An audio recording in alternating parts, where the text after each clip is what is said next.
મનુષ્ય દેહની અંદર 4 પ્રકારના જીવાત્મા હોય છે।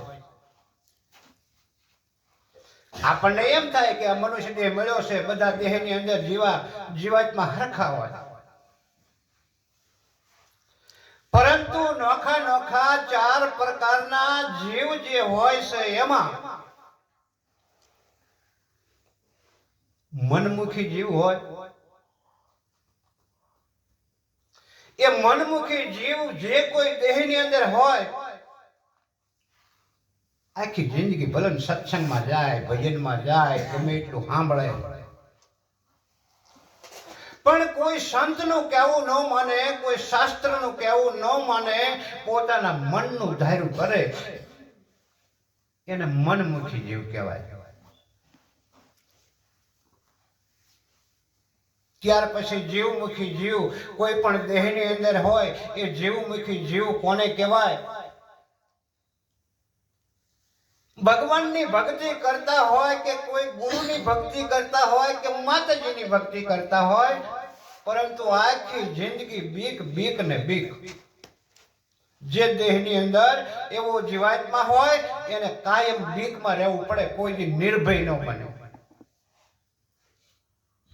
અને એવો કોઈ જીવાત્મા હોય દેહની અંદર, એ જીવાત્મા ગમે એવો ભજનમાં જાય, સત્સંગમાં જાય, શાસ્ત્રો વાંચે, પણ પોતાના સ્વરૂપને ન જાણી શકે, કારણ કે એ જીવમુખી જીવ છે। ત્રીજો પ્રકાર એવો આવે છે કે જેને માયામુખી જીવ કહેવાય। અને માયામુખી જીવ જે દેહની અંદર હોય એને 1,00,000 2 લાખનું નહીં, પણ કરોડોનું હાજુ હોય, તોય ઉધામાં રાત દિવસ કિંપાથી લક્ષ્મી ઢળી કરી।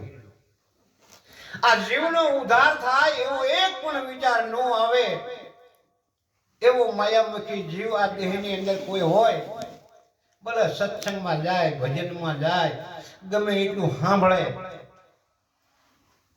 પણ એ પોતાને ઓળખવાની વાત કોઈ દી નો અમલમાં આવે।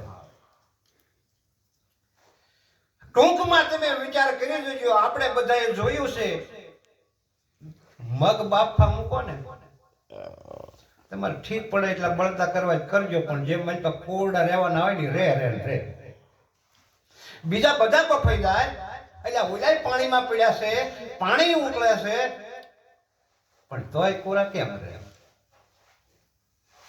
એમ આ મનુષ્ય દેહની અંદર જે 3 પ્રકારના જીવાત્મા છે, ગમે એટલા ભડકા કરો, પાણી ઉકળતું હોય, ગરમ પાણી, તોય મગ કોરા ને કોરા પડ્યા રહે। એમ મનુષ્ય દેહની અંદર મનમુખી જીવાત્મા, માયામુખી જીવાત્મા અને જીવમુખી જીવાત્મા, એ પોતાના દેહને આ હું અંદર કોણ છું, કોણ બોલી રહ્યો છે, આ હું ક્યાંથી આવ્યો છું અને ક્યાં જવાનો છું, આવો વિચાર આવે ને સદગુરુના ચરણ જઈ પણ ન શકે।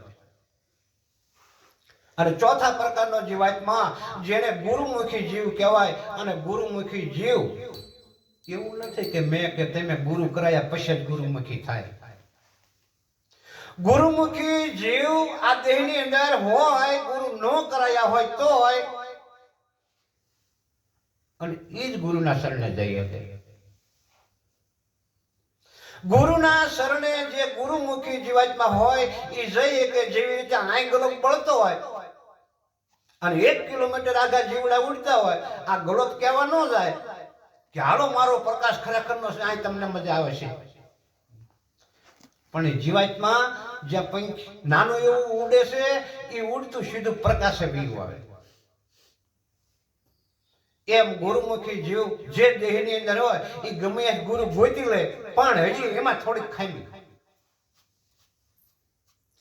જે દેહની અંદર ગુરુમુખી જીવ આવ્યો હોય, પરંતુ આગલા જન્મના કર્મ જરીક જો હીણા હોય, કર્મની કઠણી હોય, તો સદગુરુ તો ન જ મળે,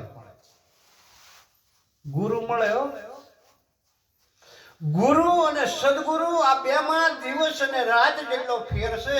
હમણે ભરત મહારાજ કહી ગયા આપણને કે ગુરુ એટલે શું અને સદગુરુ એટલે શું। તો ગુરુ છે આપણને મૂર્તિ આપે, હાલો આ લાલાની પૂજા કરી, સવારમાં ટાઢા પાણીએ નાહજો, આને નવારજો, અબીલ ગલાલ ચડાવજો, કાં કંઈક ધૂપ ધુમાડા કરજો, કાં કંઈક વાર તહેવાર રહેજો, પૂનમ બીજ કરજો. આવું બધું જે કરાવે એ ગુરુ. અને બીજા બધામાંથી છોડાવી દે. તમને પૂજા કરવાનું ન કે, ટાઢા પાણીએ નાવાનું ન કે, આરતી કરવાનું ન કે, ધૂપ ધુમાડા કરવાનું ન કે, બધાય બંધનમાંથી છોડાવે એને સદગુરુ કહેવાય. એટલે એવો સદગુરુ મળવો એ જીવાતમાં કોક હોય ભાગશાળી. એટલે રામાયણની અંદર તુલસીદાસ મહાત્માએ ચોપાઈ લખી કે બડો ભાગ મનુષ્ય તન પાવા, એટલે અતિ સુર દુર્લભ ગ્રંથ ને ગાવા. એટલે એક તો મોટો ભાગ છે મનુષ્યનો અવતાર મળ્યો, નકર તો આ 84 માં ક્યાંય ભટકતો જીવાતમાં. પણ મનુષ્યનો અવતાર મળ્યો અને છતાંય સદગુરુની પ્રાપ્તિ ન થાય એવા 3 પ્રકારના જીવાત્મા છે. એમાં ગુરુમુખી જીવને સદગુરુ મળે, અને જો સદગુરુ મળે તો નામનો મહિમા જાણે. હવે નામ એટલે શું? એ સદગુરુના ચરણે ગયા સિવાય સમજાય એવું નથી. કારણ કે નામ ગણાય છે. આપણે ભક્તિ કરતા હોય, કોક રામ રામ કરતા હોય તો રામ એવું નામ છે. કોક શંકરની ભક્તિ કરતા હોય, શિવ શિવ કરતા હોય તો શિવનું નામ છે. રામાપીર રામાપીર કરતા હોય તો રામાપીર એવું નામ છે. અનેક ભગવાન અને અનેક માતાજી જે કોઈ ભક્તિ કરતા હોય એના નામ છે, પણ એ નામ કેવા છે?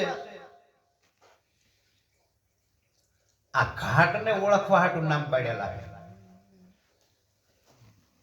આ ઘાટના જે દેહ છે એ દેહને ઓળખવા હાટું થઈને જે નામ પાડ્યા છે, એ નામથી આ કોઈ જીવાત્માનો ઉદ્ધાર થાય એવું નથી. કેવળ એક નામ એવું છે, ગીતાજીમાં અનુભવ કરે કે અઘાટ છે. અઘાટ એટલે કોઈ એનું નામ નથી, અને નામમાં અનામ. એ સદગુરુ સમજાવે છે. અને એ જે નામની વાત છે એ મહાપુરુષો કહે છે કે જો શાસ્ત્રમાં કે લખાણમાં તમને જડશે નહીં. અને જો ગીતાજીમાં હોય, રામાયણમાં હોય, મહાભારતમાં હોય, 4 વેદમાં હોય તો માણસ વાંચી અને એ નામનો મહિમા જાણી લે તો આવા ગુરુ પાસે કોઈ ધોળા કરીને ન આવે.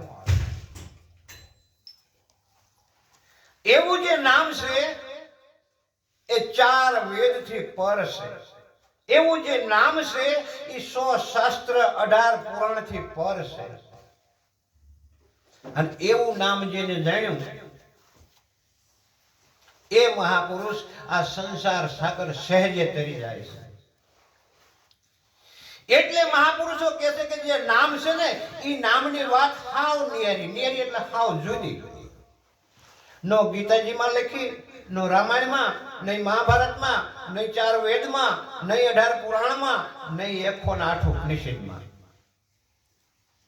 બધા શાસ્ત્રોને એક પર મૂકી અને એવા નામની વાત સદગુરુના મુખમાં આદિ અનાદિથી છે, હજી અને રહેવાય. રામના ગુરુ વશિષ્ઠ મુનિ થઈ ગયા, એની પાસે આ નામનો મહિમા હતો, અને એ જ નામનો મહિમા કૃષ્ણ અવતારમાં દુર્વાસા મુનિ પાસે હતો. એ જ નામનો મહિમા રામદેવજીના અવતારમાં બાળનાથ પાસે હતો. અને એ જ નામનો મહિમા અત્યારે હાલમાં એવા મહાપુરુષો પાસે છે. એટલે કાયમને માટે આ નામનો મહિમા હતો, છે અને રહેવાનો. પણ એ નામ કોઈ સદગુરુના ચરણે ગયા પછી અને જાણ્યા કીડે સમજાય એટલે મહાપુરુષો કહે છે કે આ નામની વાત છે ન્યારી હો મનવા, નામની વાત છે ન્યારી. એટલે આ ઈરે વાતું તો કોક આવા સુગરા જાણે. આમાં શું સમજે? વેશધારી, મોટા વેશધારી હોય, અખાડાના સાધુ હોય કે 12 વર્ષ સુધી ભોંયરામાં ગીરીને તપ કર્યા હોય, મેચ પાંપણું વધી જાય, માથે આમ વાળ વધીને ડેબામાં પોગ્યા હોય, એવા વેશધારી હોય, એટલી ભક્તિ કરી હોય તોય મારા બાપલા આ નામની વાત છે ને એની પાસે ન આવે. નામની વાત છે ન્યારી હો મનવા, નામની વાત છે ન્યારી. ઈરે વાતું તો આમાં કોક સુગરા જાણે. શું સમજે વેશધારી? આ શ્રી હરિ બ્રહ્મા વિષ્ણુએ વદે વેદમાં વાત વિચારી, જ્યાં જુઓ ત્યાં નામનો મહિમા જળકે છે બ્રહ્મચારી. જેને બ્રહ્મને જાણ્યો ઈ આ જગતમાં ઝળકી રહ્યા છે. પછી રામ હોય તો ભલે, કૃષ્ણ હોય તો ભલે, નરસિંહ મહેતા હોય તો ભલે, ને સવા રામ હોય તો ભલે. આ જેને નામનો મહિમા, જેને બ્રહ્મને જાણ્યો, ઈ મહાપુરુષો આપણા દેશમાં ઝળકી રહ્યા છે. એટલે કે શ્રી હરિ બ્રહ્મા વિષ્ણુ આવા જે ભગવાનો હતા, એને પણ વિચાર કરી જોયો કે આ જગત છે ને ઈ જ મિથ્યા છે, બ્રહ્મ છે ઈ જ સત્ય છે. શ્રી હરિ બ્રહ્મા વિષ્ણુ વદે વેદમાં વાત વિચારી, જ્યાં જુઓ ત્યાં નામનો મહિમા. આ બધા નામ જેને જાણ્યું ઈ ઝળકી રહ્યા છે. અને જેને નામ જાણ્યું એને ભગવાન નોખા ન માન્યા. અને નામ જેને નથી જાણ્યું એને ભગવાન ગણાય. જેવા જેવા મનના ભાવ એવા ભગવાન. કોકને હનુમાન ગમે, કોકને બજરંગદાસ બાપા ગમે, કોકને ચરમળિયા દાદા ગમે, કોકને રામોપીર ગમે. પણ મહાપુરુષોએ જેને નામનો મહિમા જાણ્યો એને લખ્યું કે એક હિન્દુ ને એક જ ઈશ્વર. આ નોખા નોખા ન માનશો.